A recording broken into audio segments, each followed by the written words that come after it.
तुम मेरे रहने के लिए कोई जगह तलाश करके मुझे बता दो। मैं आज ही वहाँ शिफ्ट होना चाहती हूँ। मिताली ने करण से कहा। ठीक है, मैं पता करता हूँ, लेकिन जब तक तुम चाहो यहाँ रह सकती हो। मिताली। नहीं करण, मैं यहाँ नहीं रह सकती। मुझे अकेलापन चाहिए। अकेला रहना चाहती हूँ, इन सब से दूर। तुम फिक्र मत करो, मैं पता करके आज ही बता देता हूँ तुम्हें। जैसे ही घर मिलता है तो मुझे फ़ोन या फिर मैसेज करके बता देना। अभी मैं चलती हूँ। जब तुम यहाँ आई हो तो लंच करके चली जाना। मैं बाहर से खाना ऑर्डर कर देता हूँ।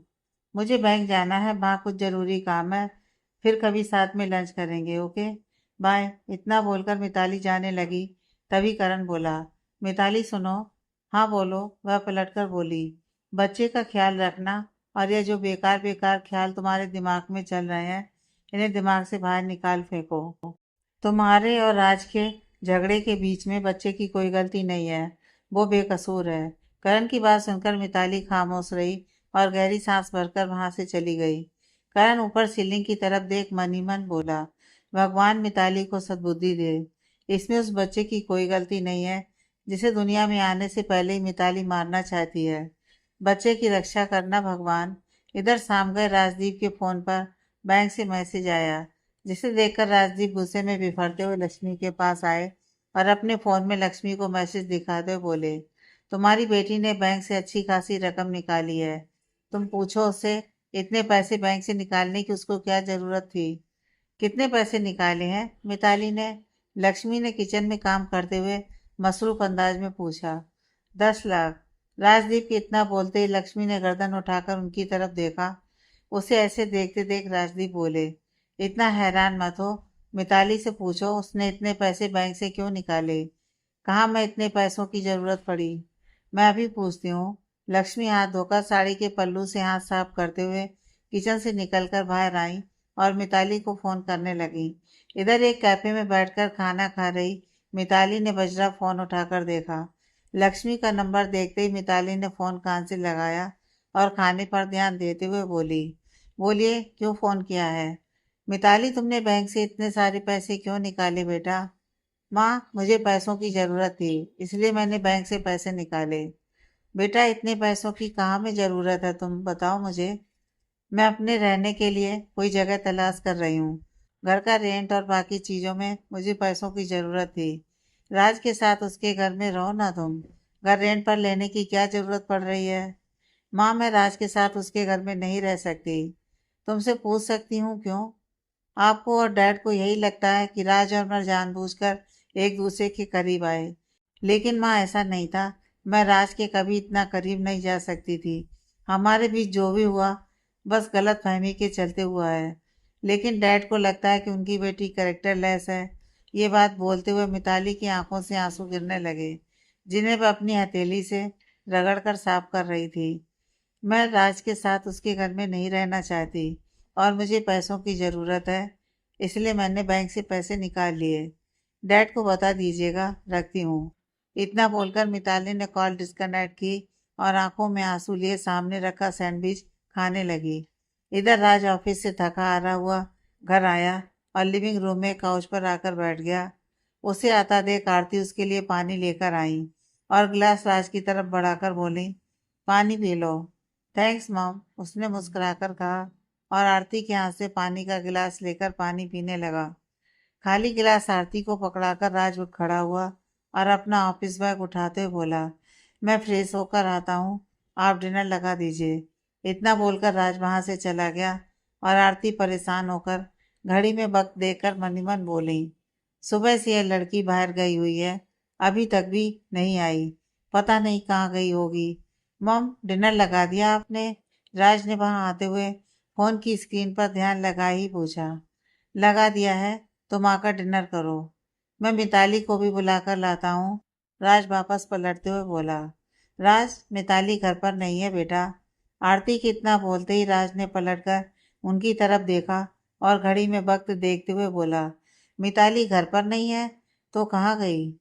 दोस्तों से मिलने गई थी, अभी तक नहीं आई, आरती ने परेशान होकर बताया। कब निकली थी घर से? सुबह तुम्हारे ऑफिस जाने के बाद निकली थी, लेकिन अभी तक नहीं आई। माँ, आप मुझे अब बता रही हैं? मिताली सुबह से घर से निकली हुई है और अभी तक भी नहीं आई। राज ने उसका नंबर लगाया और फोन कान पर लगाकर बोला।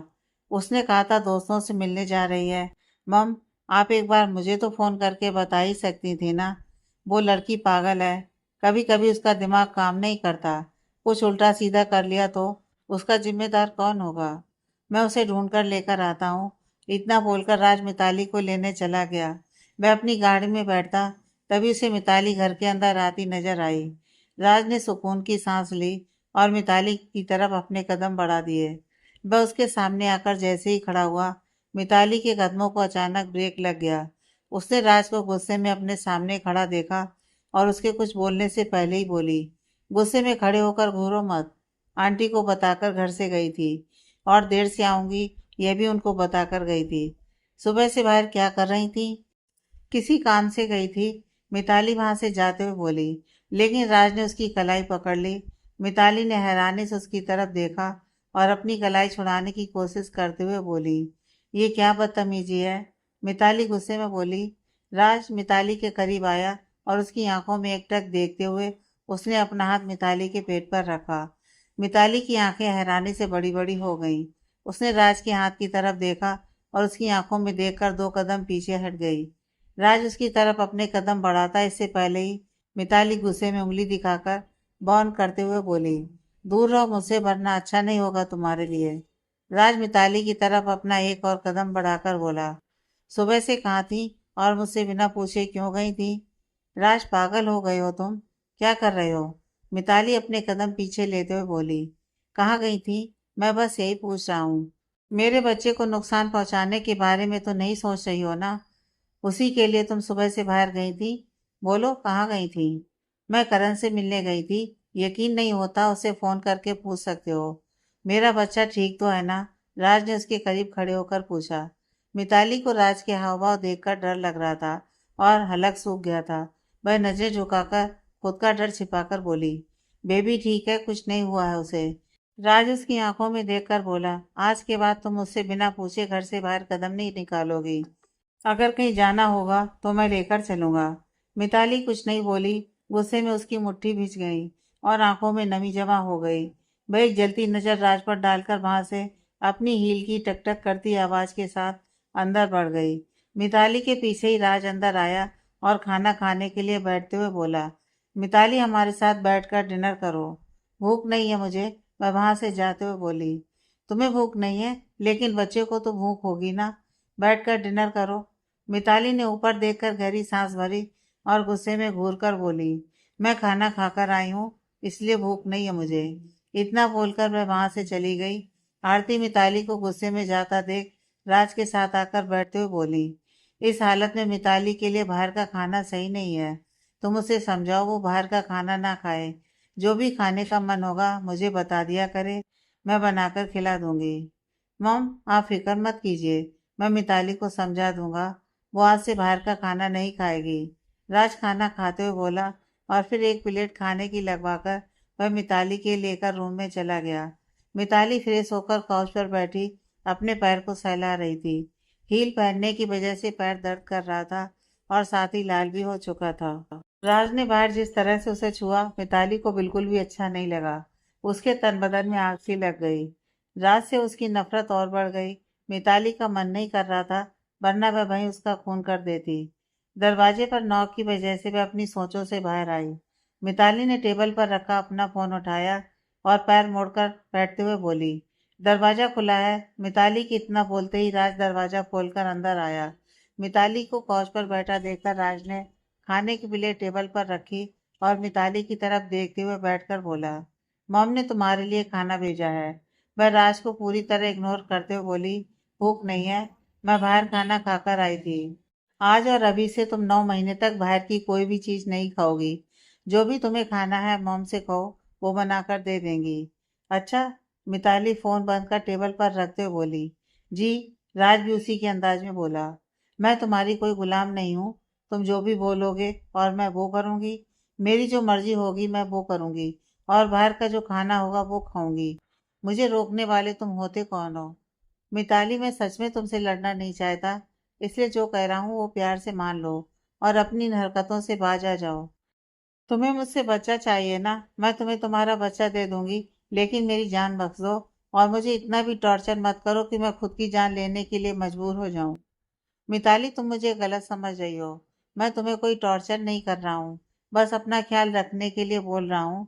मैं खुद का ख्याल रख सकती हूँ। तुम्हें मेरी इतनी चिंता करने की जरूरत नहीं है। चिंता तो होगी ही ना, तुम इस घर को नया वारिस जो देने वाली हो।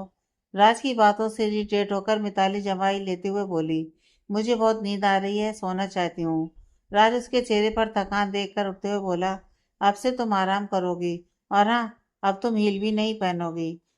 वह मिताली की नीचे पड़ी हील को देख बोला, दिमाग खराब मत करो राज, इस घर में आकर अब मैं सांस भी तुम्हारी मर्जी से लेती रहूं। मैं नहीं कह रहा तो मेरी मर्जी से सांस लो, लेकिन मैं बस इतना बोल रहा हूँ, कुछ चीज़ों का ख्याल रखो जो बेबी के लिए बिल्कुल भी सही नहीं है। बेबी के लिए क्या सही है और क्या नहीं, ये तुम मत बताओ। मिताली, मेरी बस एक बात ध्यान रखना, अगर बेबी को तुम्हारी वजह से कुछ भी हुआ तो मैं तुम्हें कभी माफ़ नहीं करूँगा, और ऐसी सज़ा दूंगा जो तुम्हें जिंदगी भर याद रहेगी। तुमसे बात करना ही बेकार है। मेरी जिंदगी बर्बाद करके खुद ही मुझे सजा देने के बारे में बोल रहे हो। तुम बहुत ही बेशरम इंसान हो। मैंने आज तक तुम्हारे जैसा इंसान इस पूरी दुनिया में नहीं देखा है। मुझसे शादी कर लो, उसके बाद तुम्हारे साथ बहुत अच्छे से पेश आऊंगा। तुमसे शादी? नो वे। इस जन्म में तो मैं तुमसे शादी कभी नहीं करूंगी। मिताली, मैं चाहूँ तो तुमसे आज, अभी और इसी वक्त शादी कर सकता हूँ, और तुमसे पत्नी होने का हक बहुत आसानी से ले सकता हूँ।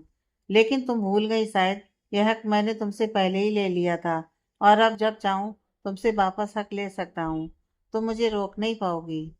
बोलो, लूँ तुमसे पत्नी होने का हक? सोचना भी मत, मैं तुम्हारी जान ले लूंगी। एक बार तुम मेरा फायदा उठा चुके हो, लेकिन इस बार मैं तुम्हें अपना फायदा हरगिज उठाने नहीं दूंगी। उस दिन मेरी जगह कोई और भी हो सकता था मिताली, ये सोचा है तुमने? तुम्हारे साथ क्या हो सकता था, ये तुम सोच भी नहीं सकती। तुम्हारे अलावा कोई भी होता, मुझे कोई फर्क नहीं पड़ता। वह इतना ही बोली कि तभी राज ने पीछे से उसके बाल पकड़ लिए और मिताली का चेहरा ऊपर करके गुस्से में बोला, तुम्हारे करीब कोई और होता तो तुम्हें कोई फर्क नहीं पड़ता। ये तुम बोल भी कैसे सकती हो? मिताली आंखों में नमी लिए राज से अपने बालों को छुड़ाने की कोशिश करते हुए बोली, नफरत करती हूँ मैं तुमसे। मेरे साथ उस दिन कोई भी सोता, आई डोंट केयर, लेकिन मेरी बदनसीबी तुम जैसा जाहिल इंसान मेरे साथ था, जिससे मैं नफरत करती हूँ, और इतनी नफरत करती हूँ कि पूरी जिंदगी तुम्हारी शक्ल भी देखना पसंद ना करूँ। ये जाहिल इंसान क्या कर सकता है, तुम सोच भी नहीं सकती। राज अपनी जलती आंखों से उसकी आंखों में देखकर बोला, क्या कर सकते हो? जान से ही तो मार सकते हो ना मुझे। लो, मार दो, मैं तो कब का मरना चाहती हूँ। इतनी आसानी से तुम्हें मौत नहीं दूंगा। कल हमारी शादी है, तैयार रहना। सोचना भी मत, मैं हरगिज तुमसे शादी नहीं करूंगी। मिताली की आंखों से आंसू बहकर उसके चेहरे को भिगोने लगे। राज मुस्कुराकर मिताली के चेहरे पर आए आंसुओं को साफ करने लगा, लेकिन मिताली ने उसका हाथ झटक दिया और गुस्से में घूरने लगा। इतना गुस्सा मत किया करो, हमारे होने वाले बच्चे के लिए सही नहीं है। राज अपना गुस्सा कंट्रोल करने की कोशिश करते हुए बोला। मिताली गुस्से में चीख कर बोली, लीव मी अलोन। चला जाऊंगा, पहले मेरे साथ चलो। राज मिताली की कलाई पकड़कर बोला और उसे अपने साथ लेकर नीचे आया। कहाँ लेकर जा रहे हो मुझे? छोड़ो मेरा हाथ, अभी पता चल जाएगा, कुछ देर वेट करो। मॉम, कहाँ हैं आप? यहाँ आइए, राज आरती को ढूंढते हुए बोला। राज की आवाज़ सुनकर आरती अपने रूम से निकलकर बाहर आई और बोली, क्या हुआ राज? मॉम, आपके पास एक एक्स्ट्रा मंगलसूत्र है। राज के इतना बोलते ही मिताली की आंखें बड़ी बड़ी हो गईं। वह राज के हाथ से अपनी कलाई छुड़ाने की कोशिश करने लगी, लेकिन राज ने उसकी कलाई मजबूती से पकड़ी हुई थी। राज, तू क्या करने वाला है? और मिताली रो क्यों रही है? छोड़ इसका हाथ। मॉम, क्या आपके पास एक एक्स्ट्रा मंगलसूत्र मौजूद है? उसने एक बार फिर पूछा। तुम्हें मंगलसूत्र क्यों चाहिए? आरती ने मिताली को देखकर पूछा। मैं अभी और इसी वक्त मिताली से शादी करना चाहता हूँ। राज, पागल हो गए हो तुम? क्या बोल रहे हो? मॉम, जितना बोला है प्लीज उतना करिए। लाती हूँ अभी। इतना बोलकर आरती वापस अपने रूम में चली गई और आज मिताली के हाथ की तरफ देख बोला, कितना ही हाथ छुड़ाने की कोशिश करो, लेकिन अब कभी यहाँ छूटने वाला नहीं है।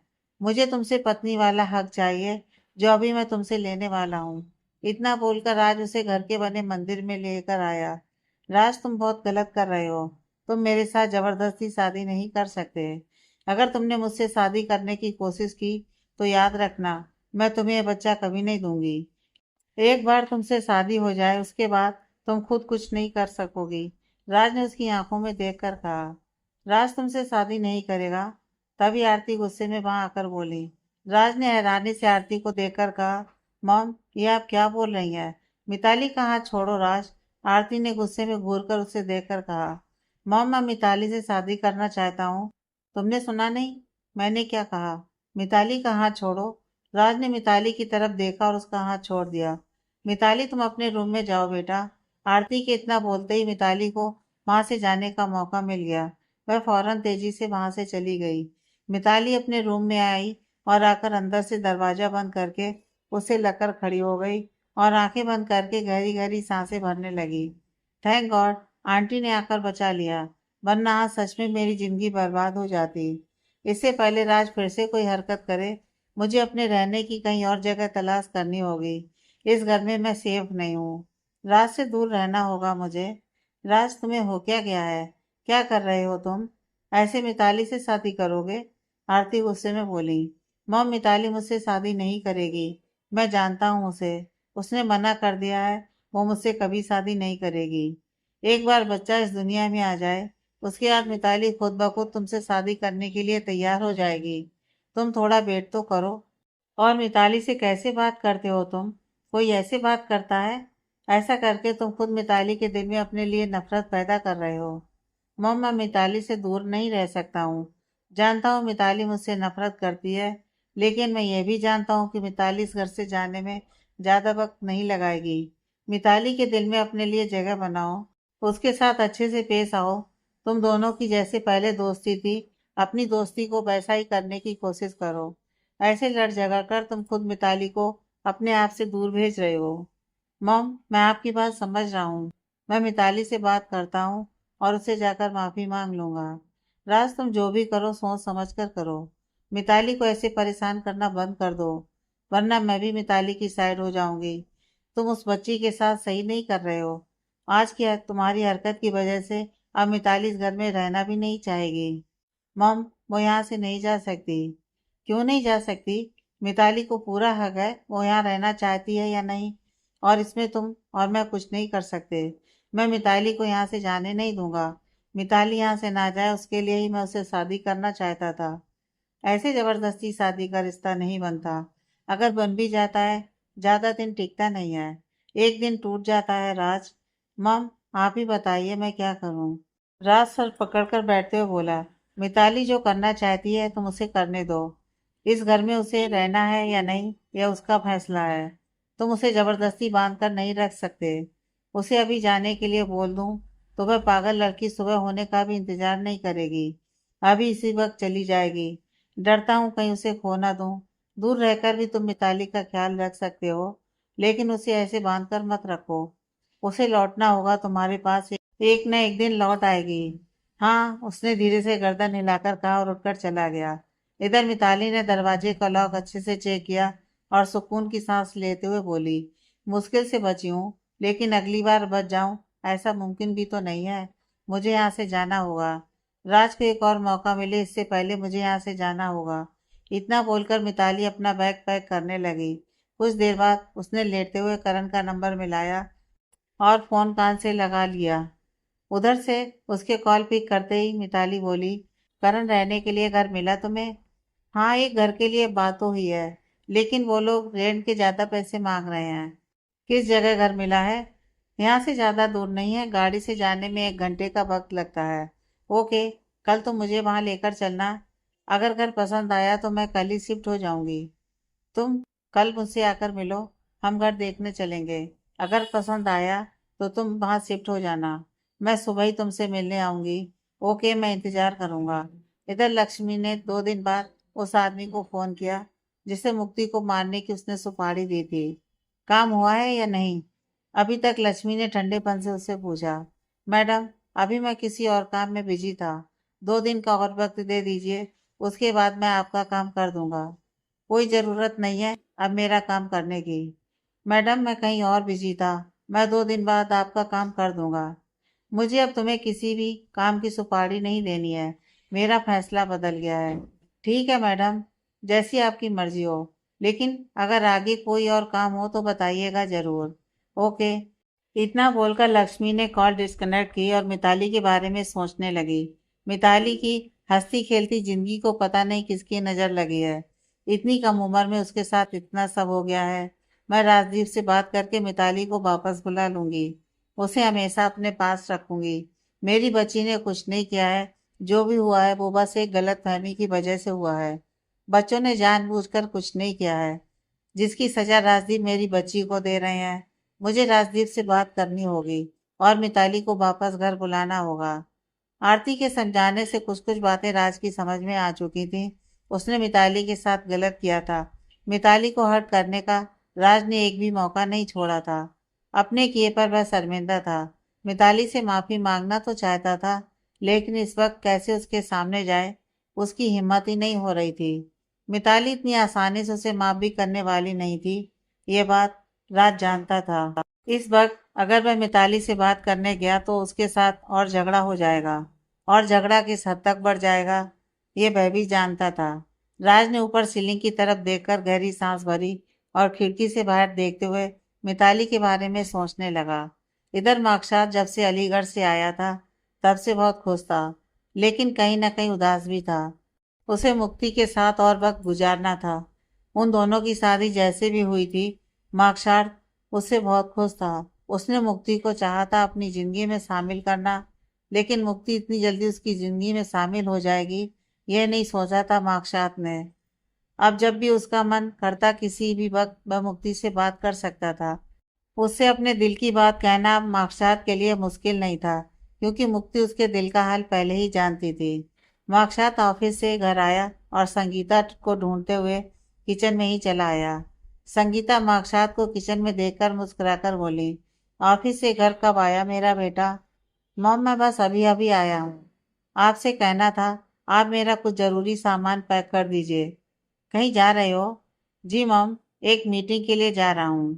कहाँ जा रहे हो मीटिंग के लिए और कब तक आओगे? मार्कशात पानी का गिलास होठों से हटाकर बोला, 1 हफ्ते तक वापस आना होगा। संगीता उसके हाथ से खाली गिलास लेते हुए बोली, अजय को पता है तुम मीटिंग के लिए जा रहे हो? जी मॉम, डैड को ही मीटिंग के लिए जाना था, लेकिन डैड ने जाने के लिए मुझसे कहा है। कब निकलना है? 10 बजे की फ्लाइट है। आप जल्दी से बैग पैक कर दीजिए। ओके, मैं भी तुम्हारा बैग पैक कर देती हूँ। संगीता किचन से बाहर निकलते हुए बोली और मार्कशात के कमरे की तरफ बढ़ गई। मार्कशात भी उनके पीछे ही रूम में आया और गले से टाई निकालते हुए बोला, मॉम आपने पूछा नहीं मीटिंग के लिए मैं कहाँ जा रहा हूँ? संगीता ने बैग निकालकर मार्कशात के सामने रखते हुए बोली, तुमने बताया भी तो नहीं। आपकी बहू के शहर में जा रहा हूँ। मार्कशात के इतना बोलते ही बैग पैक करते हुए संगीता के हाथ रुक गए। संगीता ने मुस्कुराकर उसकी तरफ देखा और खुश होकर बोली, तुम सच में मुक्ति से मिलने जा रहे हो? वहाँ मीटिंग है, इस बहाने मुक्ति से मिलना भी हो जाएगा मॉम। ये तो अच्छी बात है। तुम दोनों की शादी को 2 महीने होने को आए हैं। मैं अजय से बात करूंगी मुक्ति को अपने घर वापस लाने के लिए। मॉम मैं मुक्ति से मिलने जा रहा हूँ। आप डैड से बात करके मुझे बता देना। मैं मुक्ति को अपने साथ ही ले आऊंगा। मैं करूंगी अजय से बात, तुम फिक्र मत करो। काफी दिन हो गए हैं तुम दोनों की शादी को हुए। अब और ज्यादा दिन तुम दोनों एक दूसरे से दूर नहीं रह सकते। मैं अजय से बात करके तुम्हें इन्फॉर्म कर दूंगी। आप बहुत अच्छी हैं मॉम। मार्कशात संगीता के गले लगकर बोला, अपने बेटे की खुशी के लिए मुझे जो करना पड़ेगा मैं वो करूंगी। तुम अच्छे से वहां पहुंचो और पहुंचकर मुझे कॉल करना। संगीता मार्कशात का गाल छूकर बोली, अभी तो बहुत तेज भूख लगी है, आप जल्दी से डिनर लगा दीजिए। डिनर करके ही आपकी बहू से मिलने जाऊंगा। तुम चेंज करके आओ, मैं तब तक तुम्हारे लिए डिनर लगा देती हूँ। जी मॉम, मार्कशात ने मुस्कुराकर कहा और फिर संगीता उसका बैग पैक करके वहां से चली गई और मार्कशात अपने कपड़े लेकर बाथरूम में चला गया। इधर एक रेस्टोरेंट में करण के सामने जूही बैठी थी और कुछ परेशान सी लग रही थी। करण ने उसके हाथ पर अपना हाथ रखकर पूछा, क्या हुआ? तुम इतना परेशान क्यों लग रही हो? जूही नजर उठाकर उसकी तरफ देखते हुए बोली, मैं परेशान लग नहीं रही हूँ, बल्कि परेशानी हूँ। किस बात से परेशान हो ये भी बता दो। तुम्हारा चेहरा क्यों लटका हुआ है? तुमसे अपनी परेशानी कहकर क्या फायदा, तुम नहीं समझोगे। जूही, तुम कहकर तो देखो, क्या पता मैं तुम्हारी परेशानी समझ जाऊं। जानती हूँ तुम नहीं समझोगे मेरी परेशानी। एक बार बताकर तो देखो। घर वालों ने एक लड़का पसंद किया है मेरे लिए। लड़का मुझसे मिलना चाहता है और घर वाले भी चाहते हैं कि मैं उससे जाकर मिलूं। अगर मैं लड़के को पसंद आ गई, तभी रिश्ते की बात आगे बढ़ेगी। जूही के रिश्ते की बात सुनकर करण को जैसे धक्का सा लगा और आंखें हैरानी से बड़ी बड़ी हो गईं। उसने चेहरा झुकाए बैठी जूही की तरफ देखा और फिर खुद को नॉर्मल दिखाते हुए चेहरे पर मुस्कुराहट सजाकर बोला, तो प्रॉब्लम क्या है? तुम्हें एक बार जाकर लड़के से मिलना चाहिए। आर यू सीरियस करण? मैं सच में जाकर उस लड़के से मिलूं? तुम्हें उससे कोई फर्क नहीं पड़ता? हाँ हाँ, क्यों नहीं। तुम्हें लड़के से जाकर मिलना चाहिए। करण अपनी आंखों में आई नमी को छिपाते हुए बोला, मैं उस लड़के से मिलना नहीं चाहती। मुझे कोई और पसंद है। जूही करण की आंखों में देखकर एकटक बोली। कौन पसंद है? उसने भी उसकी आंखों में देखते हुए पूछा। तुम पसंद हो मुझे। जूही के इतना बोलते ही करण की आंखें एक बार फिर बड़ी बड़ी हो गईं और चेहरे के भाव बदल गए। आंखों में एक बार फिर नमी जमा होने लगी। उसने अपनी आंखें बंद की और कुछ देर बाद वापस आंखें खोलकर बोला, तुम मुझे पसंद करती हो? हाँ, मैं तुम्हें पसंद करती हूँ। जूही वापस उसकी आंखों में देखकर बोली। लेकिन क्यों? लेकिन क्यों का क्या मतलब है? तुम मुझे पसंद हो और अब तुम्हें पता होना चाहिए कि मैं तुम्हें पसंद करती हूँ। बहुत दिन हो गए, अब तुमसे छिपाकर कोई फायदा नहीं है। पानी सर से ऊपर जा चुका है। मैं इसमें डूबना नहीं चाहती। तुमसे प्यार करती हूँ, तुम्हारी ही बनकर रहना चाहती हूँ। अगर कहीं ना कहीं तुम्हें मैं भी पसंद हूँ तो कल ही अपने मैम डैड को मेरे घर लेकर आ जाओ। करण की समझ में नहीं आया कि वह क्या कहे। बस एकटक जूही की बड़ी बड़ी आंखों में देखता रहा। उसे कंफ्यूज देखकर जूही ने करण के हाथ पर अपना हाथ रखा और उसकी बेचैन आंखों में देखकर बोली, जो भी सवाल तुम्हारे मन में है तुम मुझसे पूछ सकते हो। क्या सच में तुम मुझे पसंद करती हो? ना जाने क्यों करण को इस बात पर विश्वास नहीं हो रहा था, इसलिए उसने जूही की आंखों में देखकर पूछा, यकीन नहीं है मेरी बात पर? पता नहीं। यकीन करना चाहता हूँ, लेकिन हो नहीं पा रहा है। ऐसा लग रहा है कि तुम मुझसे मजाक कर रही हो। जूही ने एक नज़र पूरे रेस्टोरेंट को देखा और करण की तरफ अपना चेहरा बढ़ाकर बोली, थोड़ा पास आओ। करण अपना चेहरा नासमझी में उसकी तरफ बढ़ाकर बोला, बोलो क्या कहना है। जूही ने गोल गोल कर अपनी आंखें घुमाई और करण का गाल चूम लिया। उसकी आंखें एक बार फिर बड़ी बड़ी हो गई और एक पल के लिए धड़कनों का शोर सुनाई देना बंद हो गया। उसकी हालत देखकर जूही के चेहरे पर मुस्कान आ गई। वह वापस पीछे होकर सही होते हुए बैठकर बोली, अब शायद तुम्हें यकीन हो गया होगा। करण ने हैरानी से आसपास देखा। उसे तसल्ली हुई ये देखकर कि किसी का ध्यान उनकी तरफ नहीं था। तुम्हें डर नहीं लगा पब्लिक प्लेस में ऐसा करते हुए? मेरे लिए पब्लिक प्लेस मैटर नहीं करता। तुम्हारा यकीन करना मेरे लिए सबसे ज़रूरी है। तुम्हें अब तो यकीन हुआ ना कि मैं झूठ नहीं बोल रही हूँ? कब मॉम डैड को तुम्हारे घर भेजना है?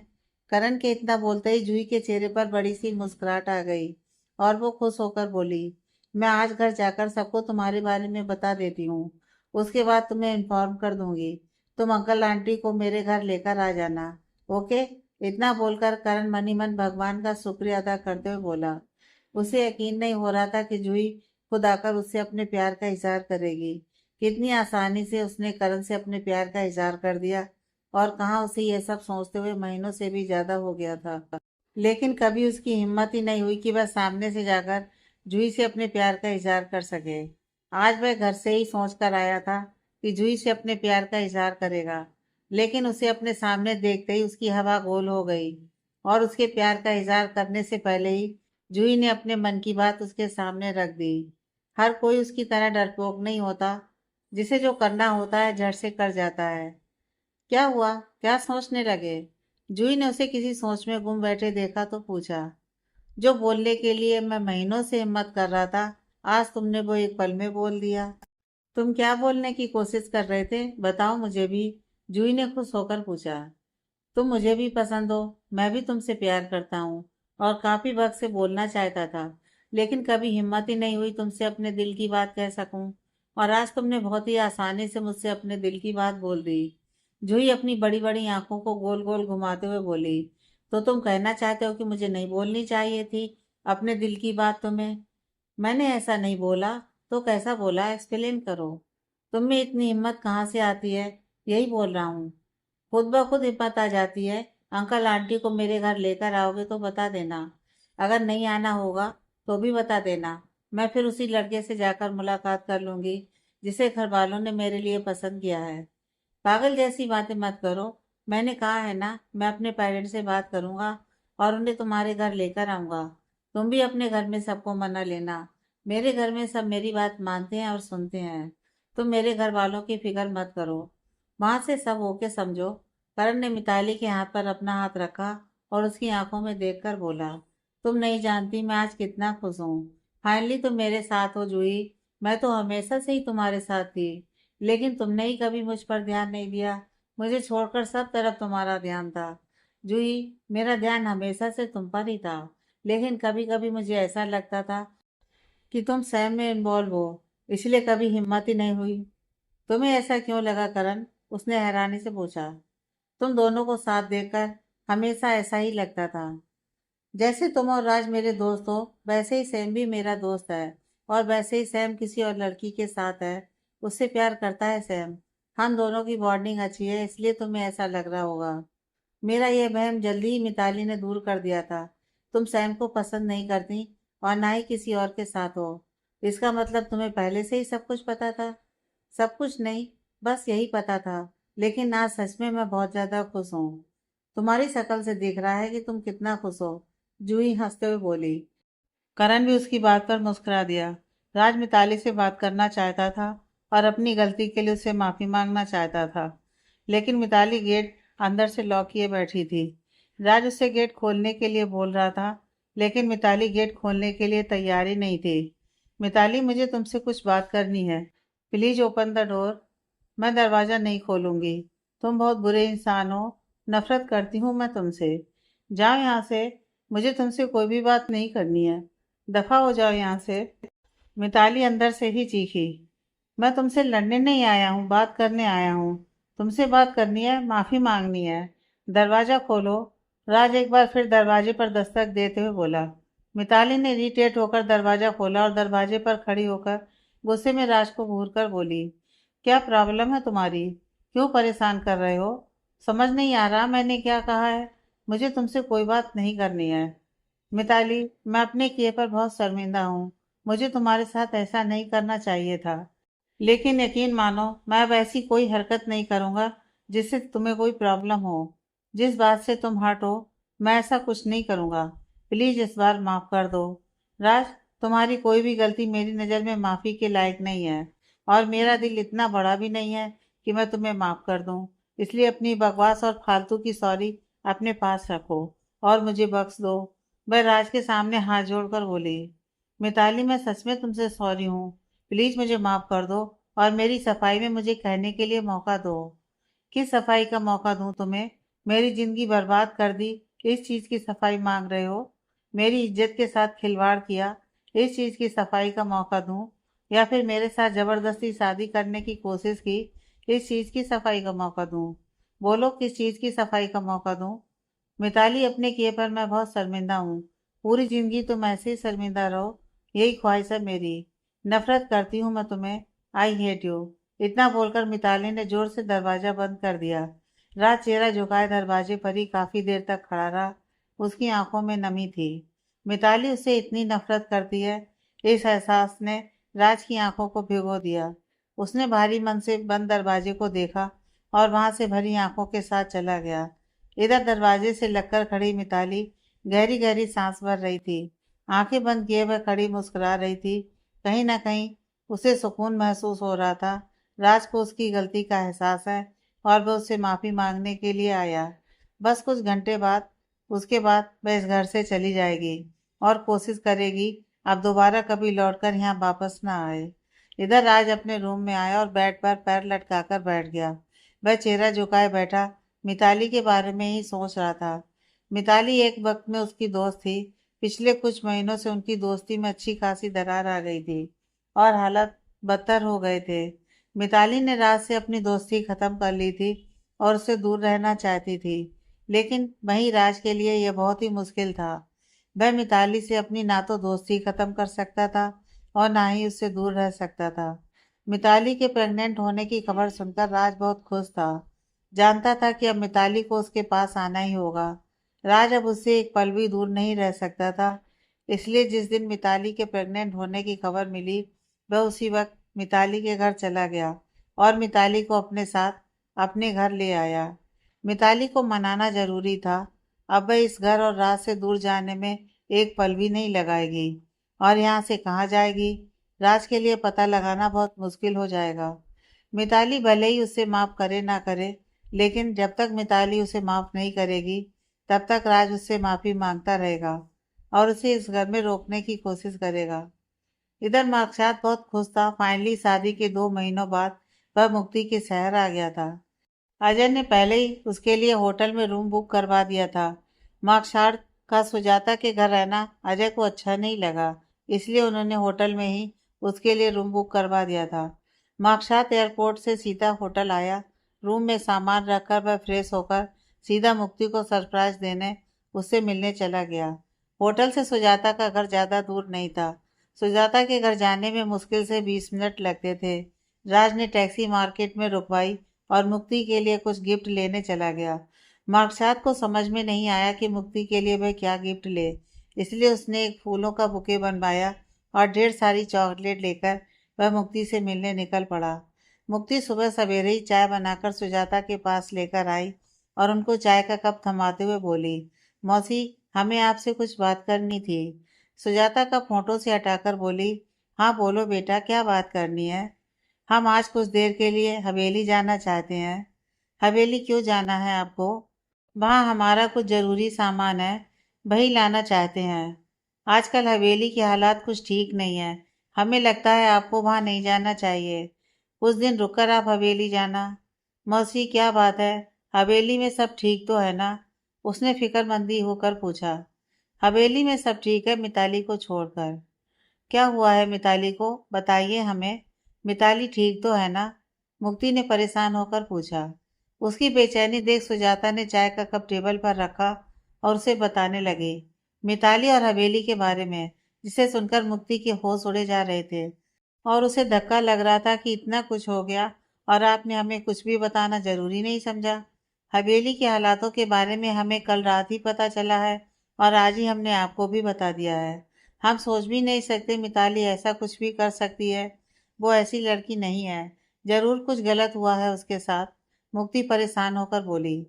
मुक्ति, उसके साथ कुछ भी गलत नहीं हुआ है। जिस लड़के की बच्चे की मिताली माँ बनने वाली है, वो लड़का मिताली का सबसे अच्छा दोस्त है और दोनों हमेशा साथ ही रहते आए हैं। हमें नहीं पता कब से दोनों में खिचड़ी पक रही थी, इसलिए तुम मिताली की साइड लेना बंद करो।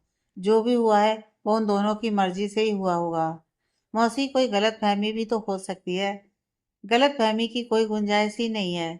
अगर गलत फहमी के चलते कुछ भी हुआ होता तो मिताली उस लड़के के घर कभी ना जाती। लेकिन अब मिताली बिना शादी के ही उस लड़के के साथ उसके घर में रह रही है। यह कोई गलत फहमी नहीं है, सोची समझी प्लानिंग का हिस्सा है, जिसे दोनों ने मिलकर अंजाम दिया है। मौसी, अगर मिताली ने यह सब जानबूझकर किया है तो क्यों किया है? मुक्ति ने बहुत ही मासूमियत से पूछा। सुजाता ने मुक्ति के सर पर हाथ फेरा और हल्के से मुस्कुराकर बोली, आज के बच्चों के बारे में तुम नहीं जानती बेटा, और तुम्हारे लिए जानना भी जरूरी नहीं है। मौसी, हम फिर हवेली ना जाएं। अभी कुछ दिन रहने दो, मामला शांत हो जाए, उसके बाद मैं खुद तुम्हें हवेली लेकर चलूंगी। ठीक है मौसी, मैं जाकर नाश्ता बना लेती हूँ, मुक्ति उठते हुए बोली। लेकिन तभी डोरबेल बजी। सुजाता वक्त देखकर बोली, इतनी सुबह सुबह कौन आ सकता है? मैं देखती हूँ जाकर। हाँ जाओ। सुजाता के इतना बोलते ही मुक्ति दरवाजा खोलने चली गई। उसने आकर दरवाजा खोला। दरवाजे पर मार्कशात को खड़ा देख मुक्ति की आंखें हैरानी से बड़ी बड़ी हो गईं। मुक्ति को ऐसा लगा जैसे वह कोई ख्वाब देख रही है, लेकिन मार्कशात की आवाज ने उसका यह वहम भी खत्म कर दिया।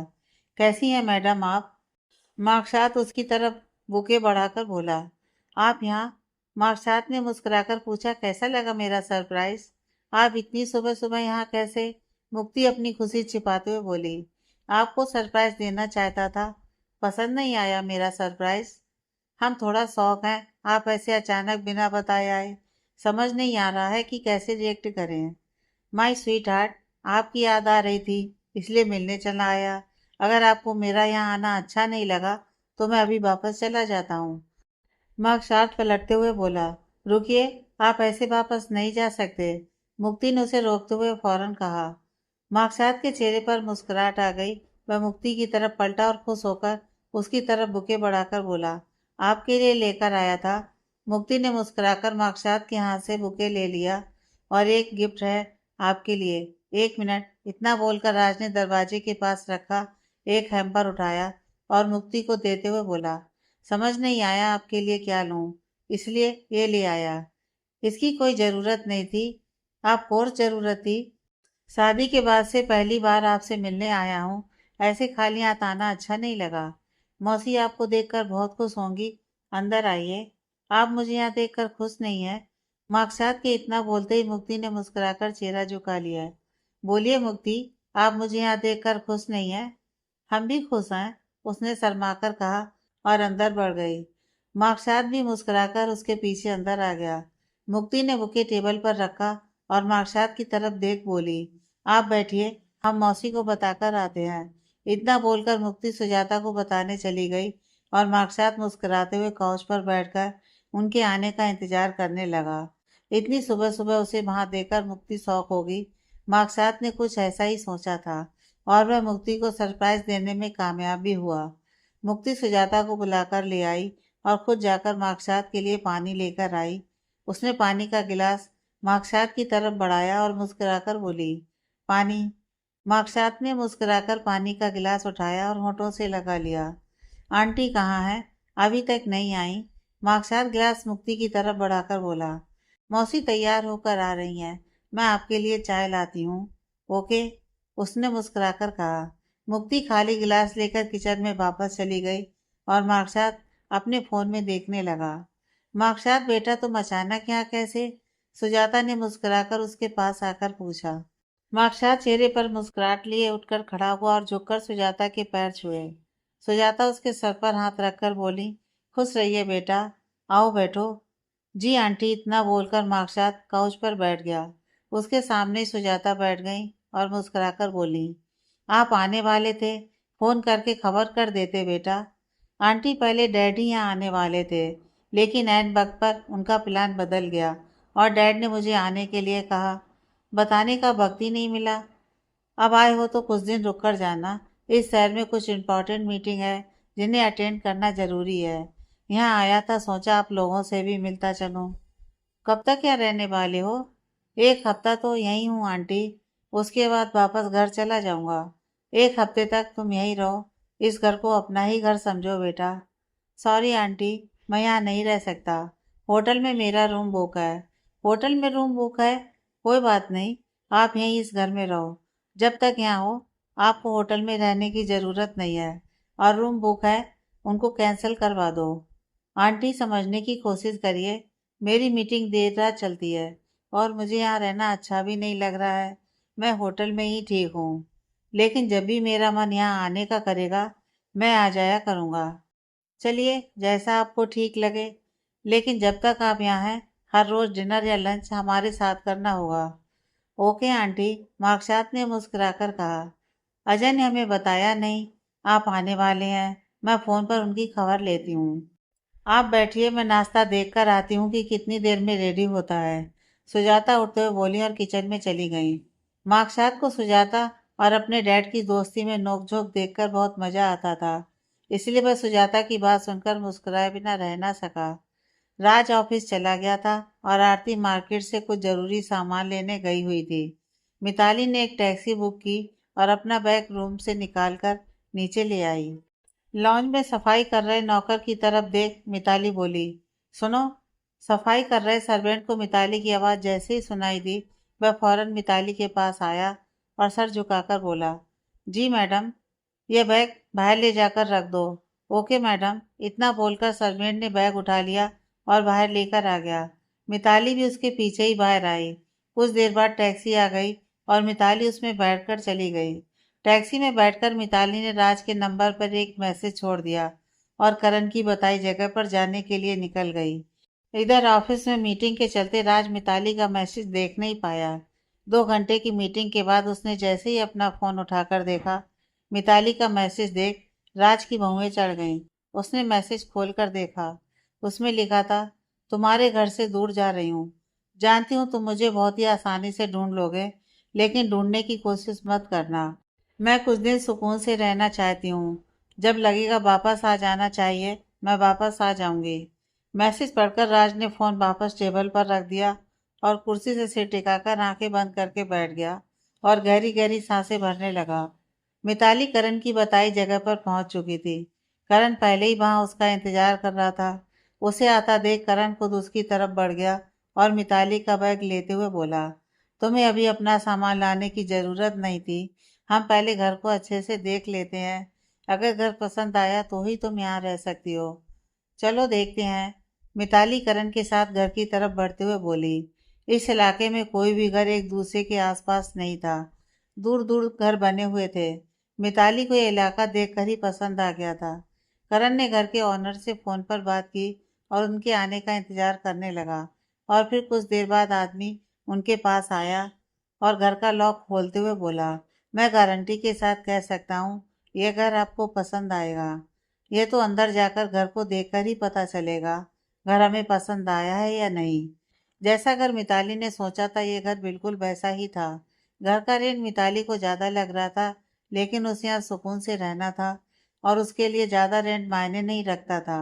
मिताली ने 1 साल का रेंट ऑनर को हाथों में थमाया और घर 1 साल के लिए अपने नाम कर लिया। ऑनर के जाने के बाद करण शाम तक मिताली के साथ बैठा बातें करता रहा। उसने खाना बाहर से मंगाया था। खाना खाकर करण कल फिर आने का बोलकर वहां से चला गया। उसके जाने के बाद मिताली ने दरवाजा लॉक किया और काउच पर आकर सुकून से बैठ गई। वह एक नज़र लिविंग रूम पर डालकर बोली, घर रेंट पर ले तो लिया है, लेकिन अकेला घर काट खाने को दौड़ता है। आज तक कभी ऐसे अकेले रही नहीं हूँ, लेकिन अब रहना तो होगा। यहाँ मन लगे या ना लगे, रहना तो होगा ही। राज जानता था कि मिताली की मदद करण के अलावा कोई नहीं कर सकता था। वह ऑफिस से घर जाने की बजाय सीधा करण से मिलने उसके घर चला गया। करण कुछ देर पहले ही मिताली से मिलकर लौटा था और अब बालकनी में खड़ा जूही से फोन पर बात कर रहा था। राज की गाड़ी घर के अंदर आता देख करण ने जूही से बाद में बात करने के लिए और राज से मिलने चला गया। राज अपनी गाड़ी से लगकर खड़ा करण का इंतजार कर रहा था। वह उदास था और उदासी उसके चेहरे पर साफ दिख रही थी। राज ने चेहरे पर हाथ फेरकर खुद को नॉर्मल करने की कोशिश की और करण का इंतजार करने लगा। करण उसके पास आया और उसके बराबर साइड गाड़ी से लगकर खड़ा हो गया और सामने देखकर बोला, क्या बात है, आज इतने दिन बाद इस दोस्त की याद कैसे आ गई? दोस्तों की याद तो हर वक्त ही आती है, लेकिन मिलने के लिए वक्त नहीं मिल पाता। काम में इतना उलझा रहता हूँ, किसी चीज का होश तक नहीं रहता। फिर आज कैसे मिलने के लिए वक्त निकाल लिया? तुमसे मिताली के बारे में पूछना था। क्या पूछना है मिताली के बारे में? आजकल तो मिताली तुम्हारे ही साथ रहती है ना? हमारे साथ रहती थी, लेकिन अब नहीं रहती। अब क्यों नहीं रह रही तुम्हारे साथ, ये तुम बताओगे? मिताली कहाँ है? तुम्हारे साथ ही थी ना? कहाँ गई है वो? राज ने उसकी तरफ गर्दन घुमाकर पूछा। मुझे नहीं पता। झूठ मत बोलो, मिताली कुछ दिनों से तुम्हारे साथ ही थी। आज भी तुम ही उसे कहीं छोड़कर आए हो। कहाँ छोड़कर आए हो मिताली को? बताओ मुझे। मैं मिताली से नहीं मिला। करण, मिताली प्रेग्नेंट है। इस हालत में वो कोई भी गलत कदम उठा सकती है और मैं नहीं चाहता कि मिताली खुद को या बच्चे को कोई नुकसान पहुंचाए। इसलिए मैंने उसे अपने घर रखा हुआ था। मिताली का दिमाग कब खराब हो कोई नहीं जानता। तुम तो जानते हो ना कितनी जिद्दी लड़की है वो। बताओ मुझे मिताली कहाँ है? मेरा उसके साथ रहना जरूरी है। मैं उनको अकेला नहीं छोड़ सकता। मैंने वादा किया है उसका पता किसी को नहीं बताऊंगा। मिताली की सेहत से बढ़कर कोई भी वादा नहीं हो सकता। वह गलत कदम ना उठा ले। मेरा उसके साथ रहना जरूरी है। राज की जिद और मिताली की कंडीशन को देखते हुए करण ने उसे मिताली का पता बता दिया। जानता हूँ तुम मिताली के अच्छे दोस्त हो और एक दोस्त होने का बखूबी फर्ज निभा रहे हो। थैंक यू सो मच करण। करण राज के गले लगकर बोला, मिताली का ख्याल रखना। हाँ, फिक्र मत करो, मैं अच्छे से उसका ख्याल रखूंगा। चलो अब जाओ तुम, लेकिन इस बार मिताली से झगड़ा मत करना। हाँ चलता हूँ, ख्याल रखना अपना। राजकरण के कंधे पर हाथ रखकर और गाड़ी में बैठकर वहां से चला गया। तुम दोनों में लाख लड़ाई हो, लेकिन इस वक्त तुम्हारा मिताली के साथ रहना बेहद जरूरी है। उसका ख्याल रखना भी जरूरी है, और मिताली को भी तुम्हारे साथ की जरूरत है। इधर मार्कसात ने उठते हुए कहा, चलिए आंटी, अब मैं चलता हूँ। शाम को डिनर हमारे साथ करना, हमें बहुत अच्छा लगेगा। आंटी, 1 घंटे बाद मेरी मीटिंग है, और मीटिंग कब तक चलेगी मैं नहीं जानता। आज मुश्किल हो जाएगा। वक्त निकाल कर देख लेना, अगर आ सको तो। मैं कल डिनर आपके साथ करूंगा। अभी इजाजत दीजिए। आराम से जाना और पहुंचकर कॉल कर देना। जी जरूर, मुझे एक इम्पोर्टेंट कॉल करनी है। मुक्ति, तुम मार्कसात को दरवाजे तक छोड़कर आओ बेटा। सुजाता मुक्ति की तरफ देखकर बोली। जी मौसी, वह चेहरे पर हल्की मुस्कुराहट सजाकर बोली। सुजाता अपने कमरे में चली गई। मुक्ति मार्कसात की तरफ देख बोली, चलिए। हाँ चलो। इतना बोलकर मार्कसात मुक्ति के साथ बाहर आया, और दोनों धीरे धीरे कदम बढ़ाते हुए एक साथ गाड़ी के पास आए। मार्कसात मुक्ति के कुछ कहने का इंतजार कर रहा था, और मुक्ति उसके बोलने का इंतजार कर रही थी, लेकिन दोनों ही खामोश थे। चलिए चलता हूँ फिर मैं, अपना ख्याल रखिएगा। आप भी। मुक्ति, आपको कुछ और नहीं कहना है? उसने मुक्ति के चेहरे पर नजर जमाकर पूछा। नहीं, मुक्ति ने नजर झुकाकर कहा। हम इतने दिन बाद मिले हैं, सच में आपको कुछ नहीं कहना है? कल रात ही हमारी बात हुई थी, आपने हमें भी नहीं बताया कि आप आने वाले हैं। अगर बता दिया होता, मुझे देखकर ये जो मुस्कुराहट आपके चेहरे पर आई थी, वो कैसे देखता? आने से पहले बताना चाहिए था आपको। अब आप नाराज मत हो, बहुत जल्द मैं आपको अपने साथ लेकर घर जाने वाला हूँ। घर? उसने नजर उठाकर मार्कसात की तरफ देखकर कहा। यस, माँ और डैड आपका इंतजार कर रहे हैं। मुझे आपको साथ लेकर आने के लिए कहा है। डैड आंटी से बात करेंगे, उसके बाद आप हमेशा के लिए हमारे घर जाएंगी। मुक्ति के चेहरे पर हल्की मुस्कान आ गई। वह मार्कसात की तरफ देखकर बोली, हम कुछ दिन और मौसी के साथ रहना चाहते हैं। नो मुक्ति, अब आप मेरे साथ हमारे घर चलेंगी। हमारी शादी को 2 महीने हो गए हैं। मैं अब और आपके बिना नहीं रह सकता। हम? वह इतना ही बोली कि तभी मार्कसात ने मुक्ति के होठों पर अपनी उंगली रख दी। मुक्ति ने नजर उठाकर एक बार फिर मार्कसात की तरफ देखा। मार्कसात गर्दन हिलाते हुए बोला, नो, अब आप यहाँ नहीं रहेंगी, हमारे साथ हमारे घर चलेंगी। मुझे आपकी बहुत याद आती है। मैं खुद आंटी से बात करूंगा। आप फिक्र मत करिए। आंटी इस बार आपको हमारे साथ जाने से रोकेंगी नहीं। अगर आंटी ने रोका तो मैं जबरदस्ती आपको अपने साथ ले जाऊंगा। उसके इतना बोलते ही मुक्ति की आंखें बड़ी बड़ी हो गईं।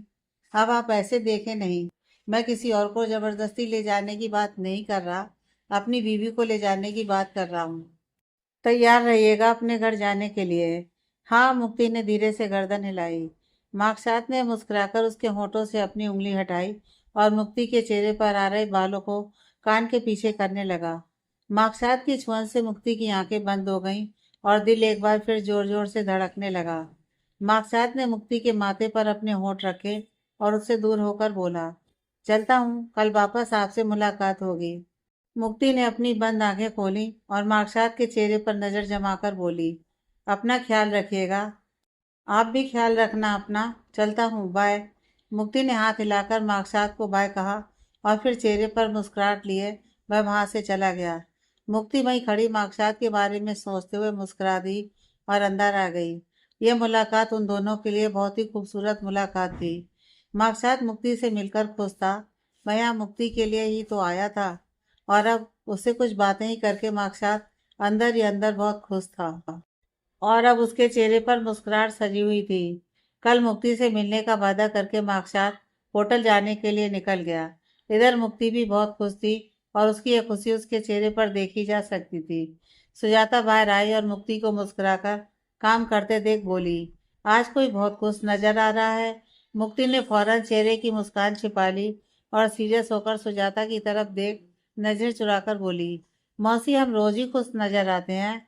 वो तो जानती हूँ तुम रोज ही खुश नजर आती हो, लेकिन आज चेहरे पर जो मुस्कान है वो कुछ अलग ही है। मौसी, आप भी ना। मुक्ति शर्माकर बोली और किचन में चली गई।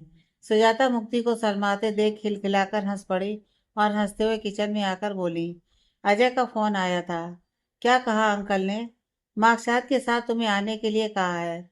1 हफ्ते बाद मार्कशात यहाँ से जाएगा, उसके साथ तुम उनके घर जाओगी। मुक्ति की आंखों में नमी जमा हो गई। वह भर्राई आवाज में बोली, मौसी हम आपको छोड़कर नहीं जाएंगे। अरे पगली, कैसी बातें कर रही है? तुम्हें मार्कशात के साथ अपने घर जाना चाहिए। हम भी कुछ दिनों में मुंबई में शिफ्ट हो जाएंगे। अजय और संगीता तुम्हें बहुत प्यार देंगे और मार्कशात भी आपका बहुत ख्याल रखेगा। जाने से पहले हम एक बार सबसे मिलकर जाना चाहते हैं। हवेली जाना चाहते हैं। हम ठाकुर साहब को बताना चाहते हैं कि हमारी शादी हो गई है। 1-2 दिन में मैं तुम्हें हवेली लेकर चलूंगी। तुम फिक्र मत करो। जाने से पहले सबसे मिलकर ही जाना। जी। अच्छा सुनो, तुम लंच मत बनाना। मुझे एक दोस्त के घर जाना है, वहीं मैं लंच करने वाली हूँ। तुम्हें जो भी खाना होगा मुझे बता देना, मैं ऑर्डर कर दूंगी। मौसी हम घर में ही कुछ बनाकर खा लेंगे, आप परेशान मत हो। इसमें परेशान होने जैसा कुछ नहीं है। बताओ क्या खाओगी, मैं अभी खाना ऑर्डर कर देती हूँ। इधर मिताली घर में अकेली थी, उसे रह रहकर डर लग रहा था। घर में अकेला रहना उसके लिए आसान नहीं था। मिताली ने दरवाजा अच्छे से लॉक किया और लिविंग रूम की लाइट ऑफ करके रूम में आ गई। आते ही सबसे पहले मिताली ने खिड़की बंद की और बेड पर बैठते हुए बोली, इस घर में अकेले बहुत डर लग रहा है। इससे अच्छा मैं राज के घर में ही रह लेती। भगवान रक्षा करना मेरी। मिताली खुद को ब्लैंकेट से ढककर बोली। उसे लेटे कुछ ही देर हुई थी जब दरवाजे पर दस्तक से उसका दिल हलक में आ गया। मिताली ने डरकर चेहरे से ब्लैंकेट हटाई और खुद में सिमट कर बैठ गई। लगातार दरवाजे पर दस्तक होते देख मिताली का चेहरा पसीने से भीग चुका था और डर की वजह से हाथ पैर कांपने लगे। उसमें हिम्मत नहीं थी कि वह उठकर देख सके। तभी टेबल पर रखा मिताली का फोन रिंग हुआ। फोन रिंग इतनी जोर जोर से हो रहा था कि पूरा घर उसकी आवाज से जैसे गूंज उठा। मिताली ने सूख चुके हलक के साथ टेबल से फोन उठाया। राज का नंबर देखकर उसने कॉल पिक की और खुद को नॉर्मल करते हुए बोली, हेलो।